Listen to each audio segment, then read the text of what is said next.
ഞാൻ ബഹുമാനപ്പെട്ട മുഖ്യമന്ത്രിയും പാർട്ടിയോട് ഇപ്പോൾ പറയുന്നു, ആവശ്യപ്പെടുന്നു, സിറ്റിംഗ് ജഡ്ജിയെ കൊണ്ട് അന്വേഷിപ്പിക്കണം ഹൈക്കോടതിയിൽ.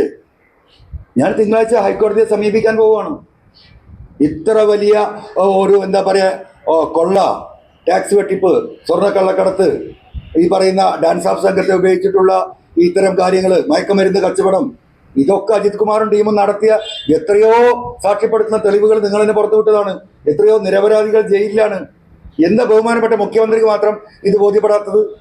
കേരളത്തിലെ 3.5 കോടി ജനങ്ങൾക്കും ഇത് ബോധ്യപ്പെട്ട് കഴിഞ്ഞല്ലോ. ഇനി എനിക്കെന്താ മാർഗം?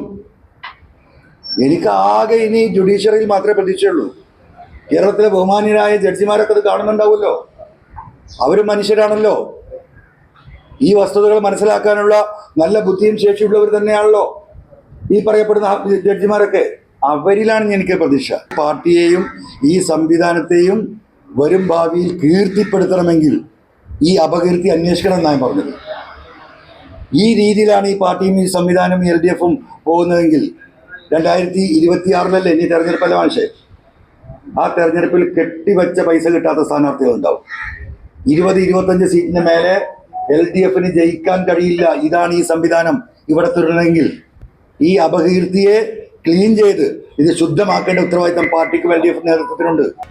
പുതിയ വാർത്തകളും വിശേഷങ്ങളും ഇനി വിരൽ തുമ്പിൽ. എല്ലാ ഡിജിറ്റൽ പ്ലാറ്റ്ഫോമുകളിലും ഇപ്പോൾ സീ മലയാളം ന്യൂസ് ലഭ്യം.